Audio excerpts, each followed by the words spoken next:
ఈ లోకంలో మంచి మనుషులు చెడ్డ మనుషులు అంటూ ఎవరూ ఉండరు. మంచి పరిస్థితులు చెడ్డ పరిస్థితులు అని మాత్రమే ఉంటాయి.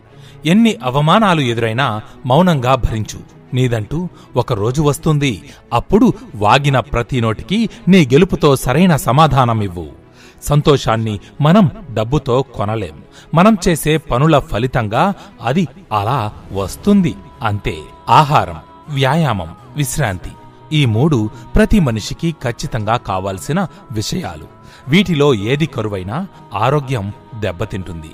ఇది మనలోని బలహీనతలను జయించి మన తప్పుల్ని సరిదిద్దుకోవలసిన సమయం. ఇప్పుడు ఆలస్యం చేశావా, ఇక మళ్ళీ ఈ అవకాశం జీవితంలో రాదు. మనుషులకి బోర్గా ఫీల్ అవ్వడం, బాధపడడం, డిప్రెషన్లోకి వెళ్లడం చాలా సహజమైపోయింది ఈ రోజుల్లో కదూ. దానికి కారణం మరీ ఎక్కువైన టెక్నాలజీ, మితిమీరిన సౌలభ్యాలే అనుకోవచ్చు.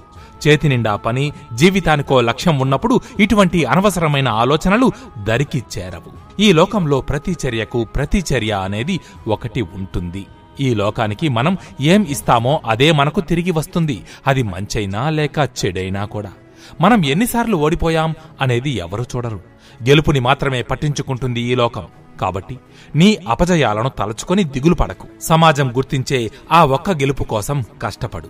జీవితంలో ఎదురయ్యే కఠినతరమైన పరిస్థితుల వల్లనే మనిషి మహోన్నతుడిగా ఎదుగుతాడు. వాటిని చూసి భయపడేవాడు పిరికివాడిగా మిగిలిపోతాడు. Learn from the mistakes. తప్పుల నుంచి నేర్చుకో. పెద్దలు చెప్పే మాటలు కొందరికి చాదస్తంగా, చిరాకుగా అనిపిస్తాయి. కాని అవి మార్చలేని జీవిత సత్యాలు. వాటిని అర్థం చేసుకుని మన జీవితంలోకి అన్వయించుకుంటే జీవితం ఎంతో అద్భుతంగా ఉంటుంది. రిస్క్ తీసుకోకుండా జీవితంలో ఏదీ సాధించలేం. ఎల్లప్పుడూ కంఫర్ట్ జోన్లో ఉండిపోతే మన ఎదుగుదల కూడా అక్కడే ఆగిపోతుంది. కాబట్టి సాహసం చెయ్యాలి. మన తలరాతను మార్చుకోవడం కోసం, ఊహించని విజయాలను సాధించడం కోసం. ఇప్పుడు కష్టపడేదానికన్నా ఇంకొంచెం ఎక్కువ కష్టపడు. ఫలితాలు ఎందుకు మెరుగవ్వవో నేను చూస్తాను.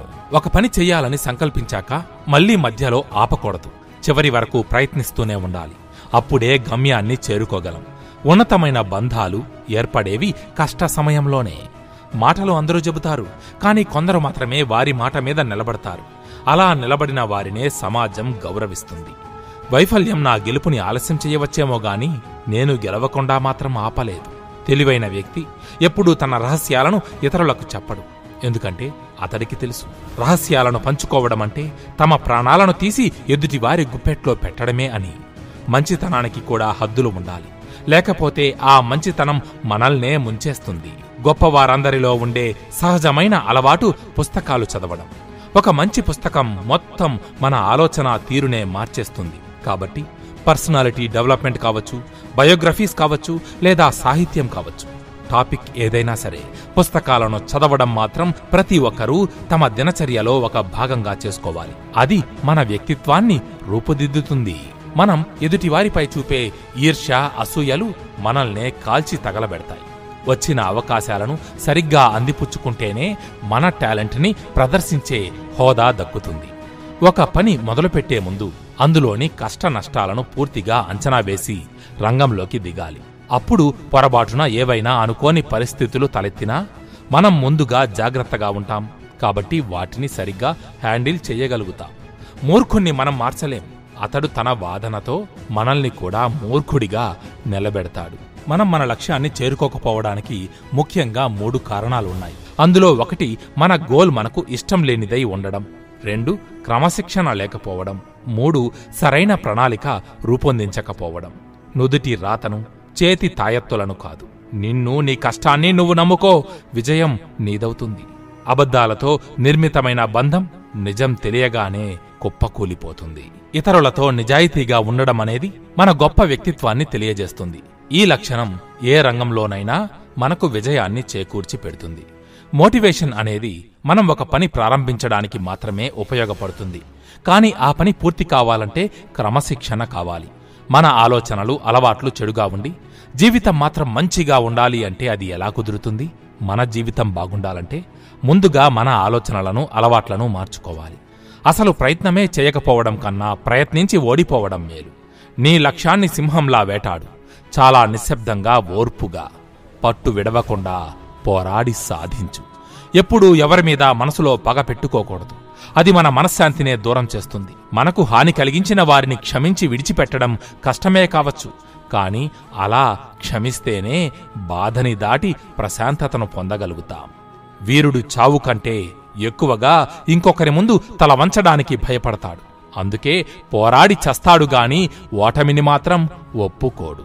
మన లిమిట్స్ని ఎప్పటికప్పుడు బ్రేక్ చేసి ఇంకొంచెం ఎక్కువగా కష్టపడడానికి ప్రయత్నించాలి. అదే పురోగతి వైపు మనల్ని నడిపిస్తుంది. నైపుణ్యాలను పెంపొందించుకుంటే అవకాశాలు వాటంతటా అవే మనల్ని వెతుక్కుంటూ వస్తాయి. ధనం ఉన్నప్పుడు పొదుపు చేస్తే, లేనప్పుడు అది మనల్ని ఆదుకుంటుంది. మన జీవితం బాగుండాలి అంటే మనం ఏవేవో పెద్ద పెద్ద కార్యాలు చేసేయాలి అనుకుంటాం, కానీ కాదు. మనం రోజూ చేసే చిన్న చిన్న పనులే మన జీవితంలో పెద్ద మార్పుని తీసుకువస్తాయి. ఉదాహరణకు, రోజులో ఒక 30 నిమిషాలు వ్యాయామం చేయడం, 15 నిమిషాలు మెడిటేషన్ చేయడం, గంటసేపు ఏకాగ్రతతో పనిచేయడం, ఇలాంటి చిన్న చిన్న పనులే క్రమం తప్పకుండా కన్సిస్టెంట్గా ప్రతిరోజు చేస్తే లాంగ్ టర్మ్లో మంచి ఫలితాలు, ఎంతో గొప్ప ఫలితాలను ఇస్తాయి. మన అమ్మా నాన్నలను మనం ఎంచుకోలేం, కానీ స్నేహితులను మాత్రం ఖచ్చితంగా ఎంచుకోగలం. ఈ అదృష్టాన్ని వదులుకోకు. మంచివారితో స్నేహం చెయ్యి. అది మన జీవితాన్ని ఎన్నో విధాలుగా ప్రభావితం చేస్తుంది. సక్సెస్ రావాలంటే కష్టపడాలి. కష్టంతోనే ఏదైనా సాధ్యమవుతుంది. సమస్యలను మనం ఎంత చాకచక్యంగా ఎదుర్కొంటున్నాం అన్నదానిలోనే మన సామర్థ్యం బయటపడుతుంది. ఊరికే దేనికి భయపడకూడదు, అలాగని నిర్లక్ష్యమూ చేయకూడదు. బాగా ఆలోచించి సరైన పరిష్కారాలను వెతకాలి. గొప్పవాళ్ల జీవిత చరిత్రలు చదవడం ద్వారా, తెలుసుకోవడం ద్వారా వాళ్లలోని మంచి గుణాలు, అలవాట్లు మనకు కూడా కొంత అలవడతాయి.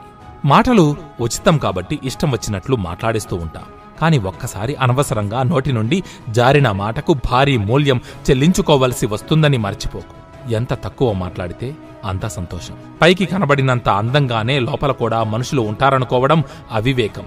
సమయం వచ్చినప్పుడు బయటపడతాయి ముసుగు వెనక దాచిన అసలు స్వరూపాలు. ఒక్కసారి నువ్వు కన్న కలలు నెరవేరినట్టు ఊహించు. అప్పుడు పొందే ఆనందాన్ని అనుభూతి చెందు. నిజంగా ఎంతో అద్భుతంగా ఉంటుంది కదూ. మరింకెందుకు ఆలస్యం? ఇదే కసితో కష్టపడు. నువ్వు కన్నా ఆ కలలు ఎందుకు నిజం కావో నేను చూస్తాను. మనం ఏ రంగంలో రాణించాలన్నా టైం మేనేజ్మెంట్ అనేది చాలా ముఖ్యం. సమయాన్ని ఒక ప్రణాళిక ప్రకారం సరిగ్గా వినియోగించే వ్యక్తి అన్నిట్లో విజయం సాధిస్తాడు. మిత్రమా, ఈ జీవితం అయిపోతే మళ్లీ పుడతామో లేదో తెలియదు. మరెందుకు దీన్ని వృధాగా పోనివ్వడం? లోకంలోని ప్రతి సంతోషాన్ని అనుభవిద్దాం. ప్రతి భావోద్వేగాన్ని అనుభూతి చెందుదాం. మనల్ని మించి గొప్పగా బ్రతికేవారు ఈ ప్రపంచంలో ఇంకొకరు లేరు అనుకునేంతగా ఈ జీవితాన్ని జీవిద్దాం. ప్రతి ఓటమి మనకు ఓ అనుభవాన్ని మిగిలుస్తుంది. ప్రతి అనుభవం మనకు ఓ పాఠాన్ని నేర్పుతుంది. ఆ పాఠాల నుండి నేర్చుకొని మనల్ని మనం తీర్చిదిద్దుకోవడమే జీవితం. నేను ఇది చెయ్యలేను అని అనుకోవడమే మనకు మనం చేసుకునే గొప్ప అవమానం. అనుమానపు సంఖ్యలను తెంచుకొని ఆత్మవిశ్వాసంతో ముందడుగు వేసిన నాడే మనం అనుకున్నవి నెరవేరుతాయి. యుద్ధం చేసే సత్తా ఉండి కూడా శాంతిని కోరుకోవడమే గొప్పతనం. జాగ్రత్తగా అందిపుచ్చుకో అవకాశాన్ని. ఇప్పుడే విడిచిపెట్టు నిర్లక్ష్యాన్ని. కొందరు గెలుస్తారు, కొందరు ఓడిపోతారు, కాని అతి కొద్ది మంది మాత్రమే నేర్చుకుంటారు. గొప్ప సంకల్పాలు గొప్ప త్యాగాలను కోరుకుంటాయి. గొప్ప త్యాగాలు గొప్ప విజయాలకు కారణమవుతాయి. మనకు అవసరమైన పనులను వాయిదా వేయడం, అనవసరమైన పనుల్లో తలదూర్చడం రెండూ మన సమయాన్ని వృధా చేసేవే. మిత్రమా, ఆఖరిగా ఒక్క మాట. అందరూ వెళ్లిన దారిలోనే వెళితే నీకు అందరికీ లభించిన ఫలితమే లభిస్తుంది. నీదైన రహదారిలో దూసుకుపో, సరికొత్త గమ్యం ఎదురవుతుంది. ఇది రాసిపెట్టుకో.